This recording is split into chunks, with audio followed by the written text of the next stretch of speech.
دنیا بھر میں مچھروں کی 3500 اقسام پائی جاتی ہیں۔ ان اقسام میں ملیریا اور ڈینگی وائرس پھیلانے والے مچھر بھی شامل ہیں۔ ڈینگی وائرس صرف مادہ مچھر کے کاٹنے سے اس کی لعاب دہن کے ساتھ انسان کے جسم میں داخل ہوتا ہے۔ یہ مادہ مچھر عام طور پر صبح یا شام کے وقت انسان کو کاٹتی ہے۔ عام ملیریا اور ڈینگی میں فرق یہ ہے کہ ملیریا کی نسبت ڈینگی کے علامات زیادہ خطرناک ہوتے ہیں۔ ان علامات میں سے تیز بخار، شدید بے چینی اور سردی لگنا، ناک سے خون آنا، جسم پر ہلکی سی خراش سے خون کا نکلنا، دانت صاف کرتے وقت مسونوں سے خون آنا، سر میں شدید درد، گلے میں درد اور خراش، جسم کی ہڈیوں میں شدید درد اور بھوک میں بے حد کمی اور پلکوں میں درد شامل ہیں۔ جب یہ علامات ظاہر ہوں تو فوراً کسی ماہر سے رجوع کرنا چاہیے، معالج سے۔ ڈینگی کے تعداد بچوں میں زیادہ ہوتی ہے، بوڑھوں میں یہ بیماری کم ہوتی ہے۔ دنیا میں 1960 سے اب تک ڈینگی بخار سے تقریباً 10 کروڑ افراد متاثر ہو چکے ہیں۔ پاکستان میں ڈینگی کی ابتدا 1994 سے ہوئی۔ ماہرین کے مطابق ڈینگی مچھر سنگاپور سے پاکستان آنے والے پرانے ٹائروں کے ذریعے سے پہنچے، کیونکہ ان ٹائروں میں پانی کی تھوڑی سی مقدار موجود تھی اور اس پانی میں ڈینگی مچھر تھے۔ ان مچھروں کی افزائش چلو بھر پانی میں بھی بآسانی ہو سکتی ہے۔ ڈینگی کی علامات ظاہر ہونے کے بعد معالج فوراً ایک ٹیسٹ کرواتے ہیں جسے CBC کہتے ہیں۔ یہ خون کا ٹیسٹ ہوتا ہے۔ اس ٹیسٹ سے مریض کے خون میں موجود پلیٹلیٹس کی تعداد چیک کی جاتی ہے۔ خون کی نارمل رپورٹ میں 40 سے 50 ہزار پلیٹلیٹس ظاہر ہو جاتی ہیں، لیکن بعض مریضوں میں 15 سے 20 ہزار تک ہوتی ہیں۔ اصل میں ہمارے جسم میں کروڑوں کی تعداد میں چھوٹی چھوٹی تشتریاں ہیں جن میں ٹوٹ پھوٹ ہوتی رہتی ہے۔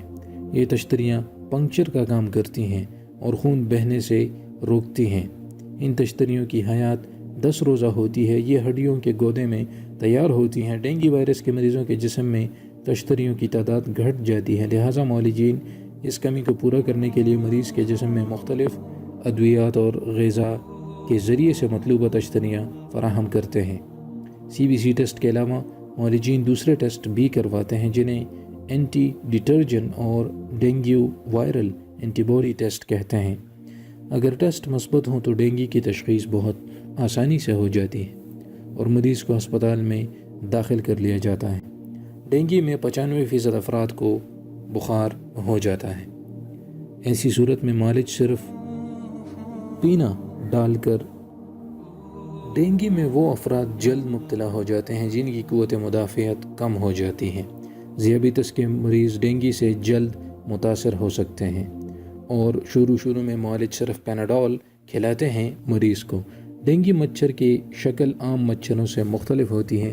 یہ مچھر صبح یا شام کے وقت کاٹتے ہیں۔ یہ گھروں میں جمع شدہ پانی میں پروان چڑھتے ہیں۔ اس کے علاوہ جوہڑوں اور پانی کے ذخیروں میں بھی ان کی افزائش ہوتی ہے۔ ڈینگی مچھروں سے بچنے کے لیے پانی کا جو ذخیرہ کریں وہ کھلا ہوا نہ ہو، ورنہ ڈینگی مچھروں کی افزائش شروع ہو جائے گی۔ کچی آبادیوں میں جہاں بارش کا پانی جمع ہو جاتا ہے وہاں بھی ڈینگی مچھر پرورش پانے لگتے ہیں۔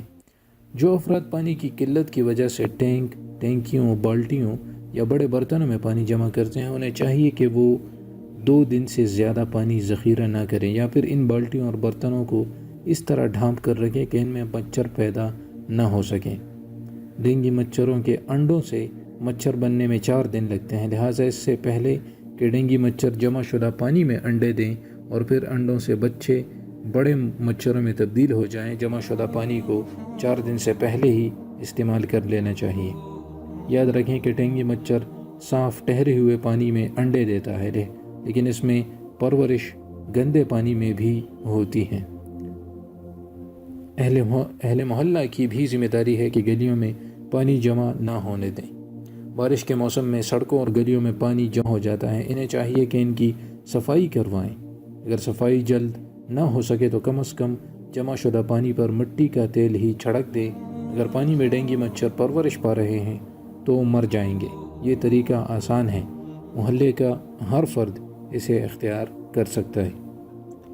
گلیوں میں کوڑے کے ساتھ پلاسٹک کی تھیلیاں نہ پھینکی جائیں، اس لیے کہ ان تھیلیوں میں تھوڑا بہت پانی رہ جاتا ہے جو ڈینگی مچھروں کی افزائش کا سبب بنتا ہے۔ ایئر کنڈیشن سے خارج ہونے والا پانی میں بھی یہ مچھر پرورش پا سکتے ہیں۔ ڈینگی کے لیے کوئی ایسی ویکسین دستیاب نہیں، لیکن احتیاط اور بروقت علاج سے اس مرض پر قابو پایا جا سکتا ہے۔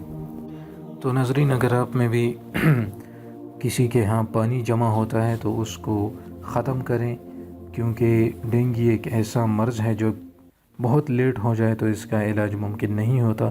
لیکن میں آپ کو ایک علاج بتا دیتا ہوں کہ آپ نے قرآن پاک کی تلاوت کو ریگولر کرنا ہے اور اس کو لگاتار سنتے رہنا ہے، صبح سے لے کر شام تک، اور پھر رات کے وقت بھی سننا ہے۔ تو یہ ریگولرلی سنیں گے تو اس سے جو بھی وائرسز اور بیکٹیریاز ہوتے ہیں وہ جسم سے ختم ہو جاتے ہیں۔ امید کرتا ہوں کہ یہ ویڈیو آپ کو پسند آئی ہوگی، اس کو لازمی شیئر کریں تاکہ سب کو ڈینگی سے بچنے میں مدد ملے۔ اجازت چاہتا ہوں، اللہ حافظ۔